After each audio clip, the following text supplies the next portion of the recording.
गडचिरोली जिल्ह्यात लागू असलेल्या दारूबंदीला हरताळ फासणाऱ्या अवैध दारू तस्करांविरोधात आरमोरी पोलिसांनी मोठी धडक कारवाई करत दारू माफियांच्या मुसक्या आवळल्या आहेत.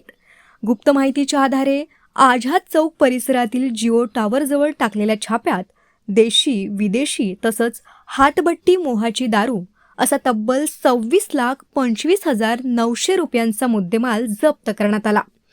यासोबतच 3 चारचाकी आणि 1 दुचाकी वाहन पोलिसांनी ताब्यात घेतलं असून या कारवाईनं अवैध दारू व्यवसाय करणाऱ्यांमध्ये खळबळ उडाली आहे.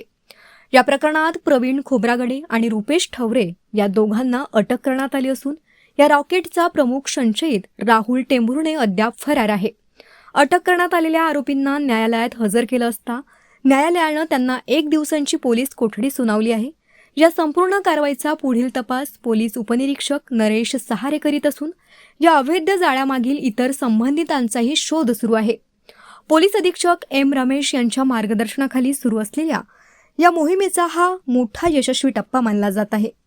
केवळ जून 2026 महिन्यातच गडचिरोली जिल्ह्यात अवैध दारू विक्री व वाहतुकीचं 287 गुन्हे उघडकीस आले असून 1,94,00,000 रुपयांहून अधिक किमतीचा मुद्देमाल जप्त करण्यात आला आहे. दारूबंदी प्रभावीपणे राबविण्यासाठी पोलिसांनी कारवाया आणखी तीव्र केल्या असून अवैध दारू व्यवसायाची माहिती तातडीनं पोलिसांना देण्याचं आवाहन नागरिकांना करण्यात आलं आहे. लोकराज्य टीव्ही न्यूज चॅनलकरिता आनंद दहागावकर, जिल्हा प्रतिनिधी, गडचिरोली.